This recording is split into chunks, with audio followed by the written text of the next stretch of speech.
अस्सलाम वालेकुम welcome सलेवर encyclopedia शाला खुशावत भी सही हिन वीडियो में पान 9.2 एक्सरसाइज करना से जेकी 8th क्लास में वरतल ठीक है 9 चैप्टर आहे एरियाज एंड वॉल्यूम हिन एक्सरसाइज में पान कवर करना से तो पैथागोरस थ्योरम छा पैथागोरस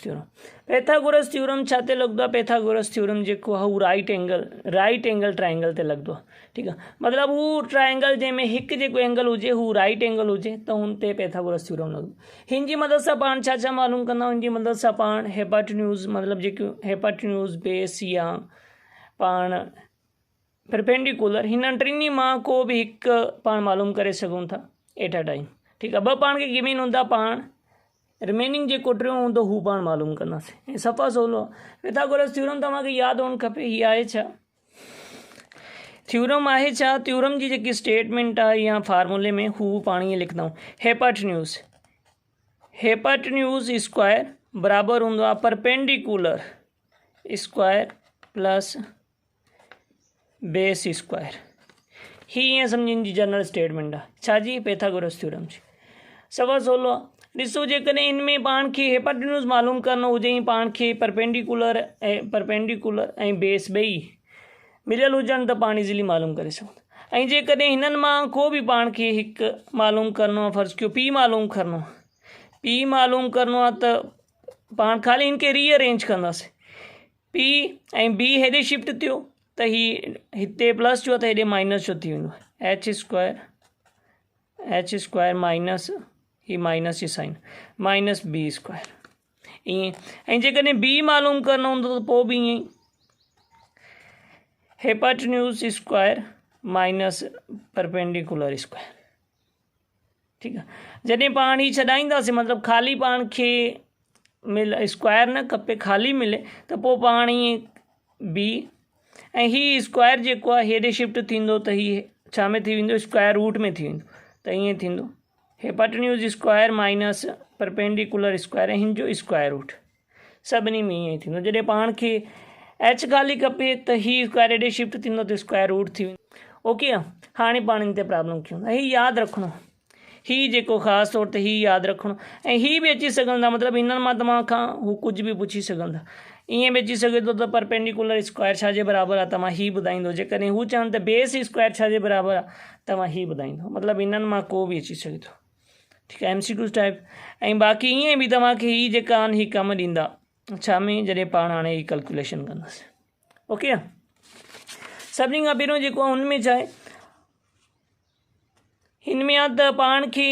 परपेंडिकुलर भी मिलियल आहे ऐं बेस मिलियल आहे एंगल जे ऑपोजिट में जेको हूंदो आहे हू छा हूंदो हू हेपाटन्यूज़ हूंदो पाण खे हेपाटन्यूज़ मालूम करणो मतिलबु एक्स पाण खे मालूम करणो ठीकु आहे हिते बेस छा आहे पाण वटि बेस आहे 12 ऐं परपेंडिकुलर छा आहे परपेंडिकुलर आहे पाण वटि 9 ठीकु आहे हिन में पाण पुट कंदासीं पहिरियों त पाण खे मालूम छा करणो आहे एच मालूम करणो मतिलबु हेपाटन्यूज़ मालूम करणो हुनजी जाइ ते पाण एक्स लिखूं था ही जेको हिननि ते गिवन ठीकु आहे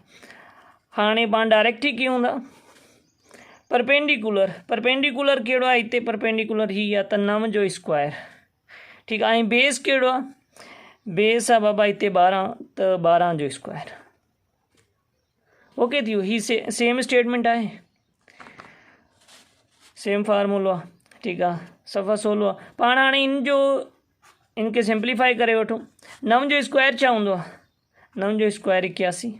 ऐं 12 जो स्क्वायर 144 हिननि खे जोड़ कयोसीं त छा आयो हिननि खे जोड़ कयोसीं त 200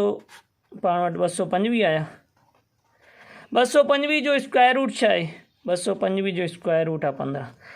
हाणे ही जेका बि आहिनि 9 ऐं 12 ही सेंटीमीटर में मिलियल आहिनि त ही बि सेंटीमीटर में ई हूंदो मतिलबु पाण खे हेपाटन्यूज़ मिली वियो आहे जेको हिते एक्स सां शो करायो वियो त हेपाटन्यूज़ छाजे बराबरि आहे एक्स छाजे बराबरि आहे 15 सेंटीमीटर जे सवलो आहे की न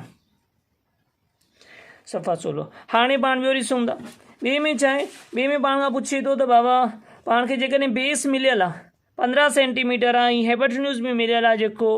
25 सेंटीमीटर ऐं पाण खे वाए जेको परपेंडिकुलर आहे हू मालूम करणो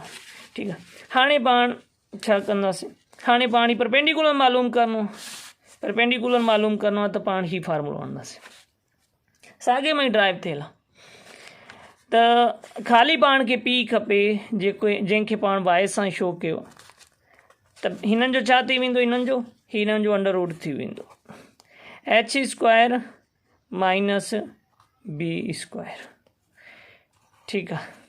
हाणे वैल्यू पुट कयूं हिननि जूं। एच हिते छाजे बराबरि आहे, हिपाटिन्यूज़ 5 जे बराबरि आहे त हिन जो स्क्वायर घणो थींदो,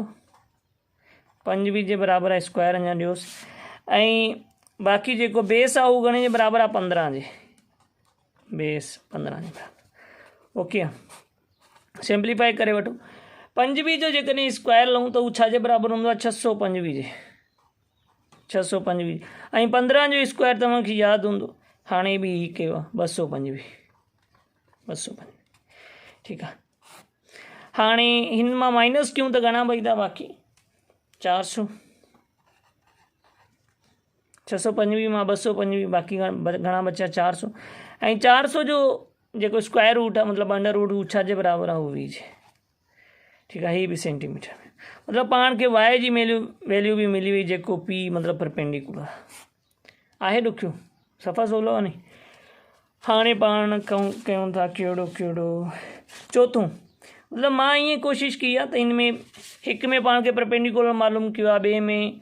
पाण हिपाटिन्यूज़ मालूम कयो आहे, हाणे 3 में पाण खे बेस मालूम करणु खपे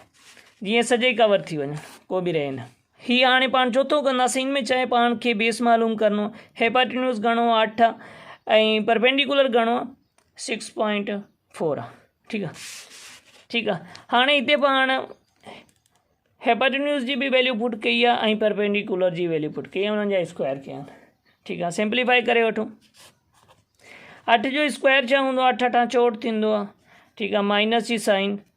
ऐं 6.4 जो स्क्वायर छा आहे, 6.4 जो स्क्वायर आहे 40.96। ठीकु आहे, हाणे 64 मां ही विया, बाक़ी घणा बचिया, बाक़ी बचिया 23.04, 23.04। हाणे हिन जो स्क्वायर रूट 23.04 जो स्क्वायर रूट छा थींदो, हिन जो स्क्वायर रूट थींदो 4.8 सेंटीमीटर स्क्वायर। हाणे मतिलबु पाण खे बेस मिलियो, बेस जंहिंखे पाण एस सां रिप्रेजेंट कयूं पिया, हू पाण खे मिलियो घणो आहे 4.8 सेंटीमीटर। हाणे तव्हां चवंदो त बाबा ही जेकी ॾुखी कैलकुलेशन आहे कीअं कंदासीं, हीअ अॻे ऑलरेडी मां स्क्वायर रूट मालूम करणु सेखारे चुको आहे, हुनजी मदद तव्हां करे सघो था। कैलकुलेटर जो उते अलो कोन हूंदो, ईअं ई तव्हांखे पाण ई करिणो पवंदो। ऐं तव्हांखे यादि हूंदो त डिवीजन वारो जेको मेथड आहे, मेथड जो स्क्वायर रूट मालूम करण लाइ, हू ऑलरेडी पाण सीखी चुका आहियूं। उमेद आहे तव्हांखे सम्झायो हूंदो। को बि मसइलो हुजे कमेंट करे पुछी सघो था। चैनल सब्सक्राइब करे वठो, कमेंट में पंहिंजी राय वीडियो ऐं छा छा अपलोड करणु खपे उहो बि ॿुधायो, ऐं लाइक बि ज़रूरु कयो। मिलूं था नई वीडियो में, ख़ुदा हाफ़िज़।